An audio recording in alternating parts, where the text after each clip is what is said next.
Hello बच्चों। आज हम लोग बात करने जा रहे हैं आपके न्यू एग्ज़ाम पैटर्न जो इस बार झारखंड बोर्ड ने आपके लिए नोटिस जारी किया है। देखिए, एग्ज़ाम पैटर्न समझना क्यों ज़रूरी है उसके पहले हम बारे में बात कर लेते हैं। आप कोई भी एग्ज़ाम का तैयारी कीजिए, लेकिन आपको अगर पैटर्न ही नहीं पता कि आपके एग्ज़ाम में कैसे सवाल रहेंगे, तो उससे आपको भी दिक्कत होगा और आपका जो सपना है कि नहीं हमको 90% लाना है या 95% लाना है बोर्ड में, वो सपना ही रह जाएगा। क्योंकि आप लोग मेहनत तो करते हैं, लेकिन सही डायरेक्शन में मेहनत नहीं करते हैं। देखिए, हमसे भी यहाँ पहले बहुत सारे टीचर हैं जो हम उनके बेटे टाइप के हैं, वो हमसे पहले भी पढ़ा रहे हैं, लेकिन उनके यहाँ परसेंटेज हमेशा नीचे जाने का कारण क्या है? जैसे मन तैसे बच्चों को पढ़ाए जा रहे हैं, ना सही डायरेक्शन के साथ, ना सही तौर तरीका से। यहाँ पे इतना अच्छा परसेंटेज जाने का कारण क्या है? यहाँ के बच्चों को पहले ये बताया जाता है कि आपका सिलेबस क्या है, कितना पढ़ना है, और आपका एग्ज़ाम का पैटर्न क्या रहेगा, आपका सवाल क्या रहेगा, और कौन से सवाल कितने ज़रूरी होते हैं, कैसे होते नहीं होते, सारा पता रहता है। इसीलिए यहाँ इस तरह का परसेंटेज आता है। और परसेंटेज जाने के साथ साथ जितने भी तरह तरह के एग्ज़ाम होते हैं, जैसे आपको पता होगा आकांक्षा, पॉलिटेक्निक, पैरामेडिकल, है ना, तरह तरह के, जैसे एनटीएससी हो गया, छात्रवृत्ति का एग्ज़ाम हो गया, सभी में यहाँ के बच्चे ने सिलेक्शन लिया है। तो उसके पीछे कारण एक ही है ना। आपका 11th में जो एग्ज़ाम होता है नवोदय का 3-3 बच्चा यहाँ सिलेक्शन हुआ है ना। इस बार भी सिलेक्शन हुआ है नवोदय का। अब कोई भी एग्ज़ाम उठा के देख लीजिए, परसेंटेज ये नहीं कि खाली बोर्ड एग्ज़ाम में परसेंटेज अच्छा गया है, सारे बड़े बड़े एग्ज़ाम में भी अच्छा अच्छा रैंक लाया है सभी ने, है ना।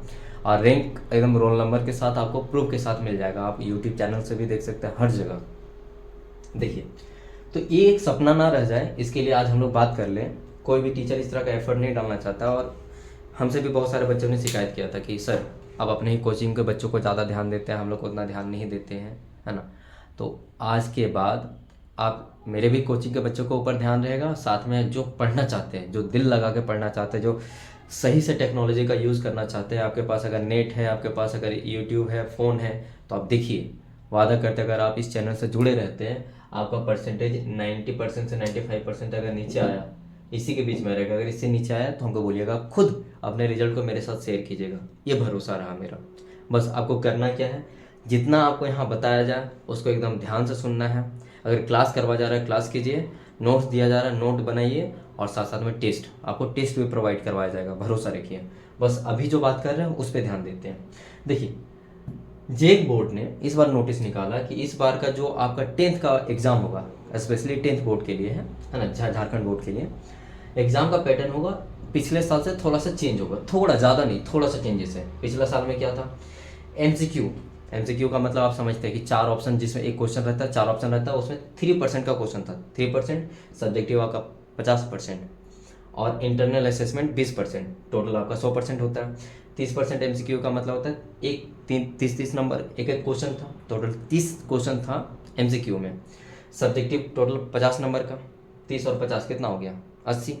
अब आपका बच गया इंटरनल असेसमेंट, जो इसमें आपका एग्जाम तो नहीं होता है, आपको लिख के यही 2 एग्जाम में लाना था 2024 में। 20 नंबर आपका स्कूल की तरफ से मिलता था हर सब्जेक्ट में, है ना। लेकिन इस बार सरकार ने कुछ कमी महसूस किया कि नहीं, बच्चे ज़्यादातर एमसीक्यू ज़्यादा रट के जाते हैं, और एमसीक्यू तो दे आते हैं, लेकिन उन लोगों का सोचने का थिंकिंग लेवल या थिंकिंग स्किल, जो सोचने का जो कौशल होता है, वो बढ़ नहीं पा रहा है। तो सरकार ने थोड़ा ध्यान लगाते हुए बोला कि नहीं, एमसीक्यू इस बार 20% रखेंगे, और इस बार ज़्यादा सब्जेक्टिव रखेंगे, तो सब्जेक्टिव इस बार 60% कर दिया। तो देखिए, आपके पास अच्छे मौके हैं।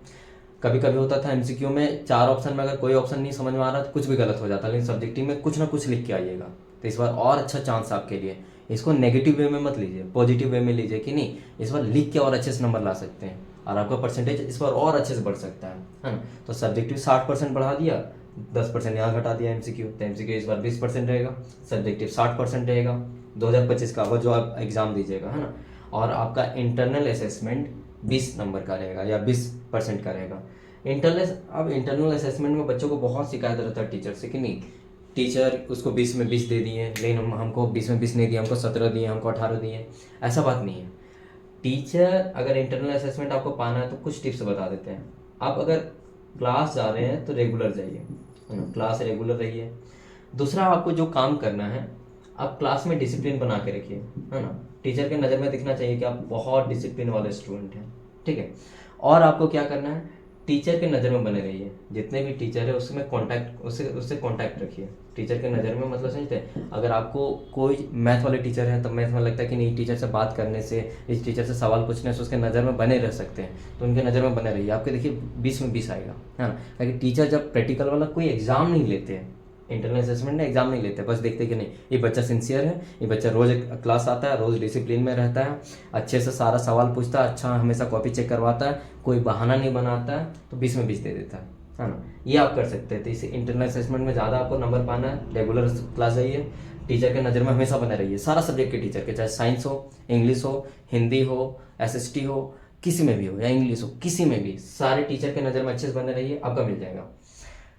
अब आप लोग को लग रहा होगा तो ठीक है, पैटर्न तो पता चल गया कि देखिए ये तो टोटल रहेगा भैया मेरा MCQ है, तो टोटल 20 क्वेश्चन रहेगा, और एक क्वेश्चन रहता है 1 नंबर का MCQ में। टोटल एक सब्जेक्ट में आपका MCQ में आ गया कितना, 20 नंबर। सब्जेक्टिव आपको जान नहीं रहे कितना नंबर, 60 नंबर। टोटल आपके हाथ में कितना नंबर है, 80, और बाकी बात 20 नंबर जो आपके बच गए हर सब्जेक्ट में, वो किसके हाथ में है, टीचर के। तो टीचर से अगर अच्छे नंबर पाना चाहते हैं, आप सभी से बोल रहे हैं, आप एक ही काम कर सकते हैं, आप रेगुलर क्लास जाइए, डिसिप्लिन मेंटेन करके रखिए, और टीचर की नज़र में बने रहिए, है ना। देखिए अगर आपको वाकई में ये आपका सपना है कि नहीं हमको 90-95% से ऊपर लाना है ना, तो मेरे तरफ से कुछ टिप्स है ना, कि आप ना दिसंबर आते आते अपना सिलेबस कंप्लीट कर लीजिए। ये आप बहुत सारे स्टूडेंट क्या रहते हैं, VVI के चक्कर में पड़े रहते हैं। VVI कर लीजिएगा, किसी तरह एग्जाम में तो टॉप कर लीजिएगा, बोर्ड एग्जाम में, लेकिन और तरह के आने वाले एग्जाम में तो आप तो कहीं का नहीं रहिएगा। तो आप सिलेबस कंप्लीट करने का मतलब ये नहीं कि खाली लास्ट का क्वेश्चन आंसर रट लिए हैं, सिलेबस अच्छे से कंप्लीट कीजिए, complete your syllabus in time, है ना, पहला टिप्स। और दूसरा, अगर आपका सिलेबस कंप्लीट हो गया तो एक बार PYQ पूरा लगा लीजिए, 10 साल का PYQ मतलब प्रीवियस ईयर क्वेश्चन, जो पिछले 10 साल से पूछे गए क्वेश्चन, उसको अच्छे से लगा लीजिए। आपका वादा करते हैं, अगर आपका सपना था ना कि मेरा 80% आए, अगर आपका 80 नहीं तो आपको कम से कम 90%, 10% आपका इंक्रीजमेंट होगा। जिसका सपना होगा नहीं 70% लाएंगे, उसका 80% आएगा। बस इतना कर लीजिए। और साथ में ये भी कर सकते हैं, आप जितने तरह के सवाल लगा सकते, ज़्यादा लिखने की कोशिश कीजिए, सवाल में ज़्यादा सब्जेक्टिव लिखने की कोशिश कीजिए, जितना हो सके।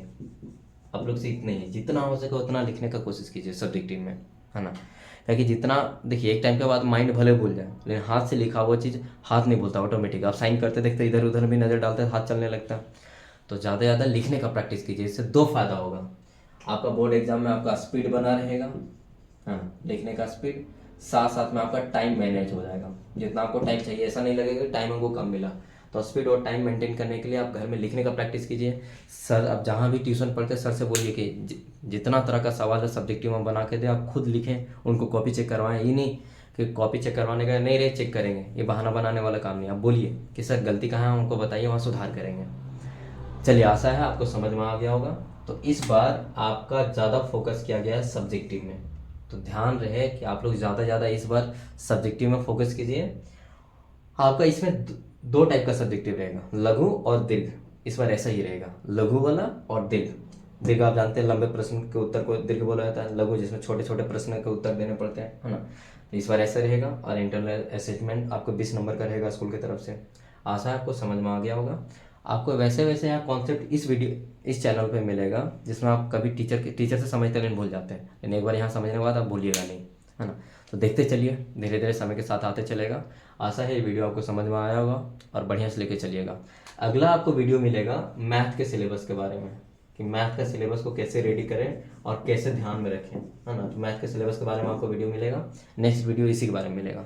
आज का वीडियो सिर्फ एग्जाम पैटर्न पे था। इस बार ध्यान में रखिए, 2025 के लिए MCQ 20%, सब्जेक्टिव 60% और इंटरनल असेसमेंट 20%। 20 नंबर आपको कोई नहीं रोक सकता अगर आप मेरे बातों को ध्यान में रखिएगा। रेगुलर क्लास आइए, डिसिप्लिन मेंटेन कीजिए, और टीचर के नज़र में अच्छे बन के रहिए, है ना। उसके कॉन्टैक्ट में रहिए, पूछिए, तरह तरह की चीज़ों को पूछिए, आपका देखिए कैसे होता है या नहीं होता। आशा है आपको समझ में आया होगा। Thank you. चलिए।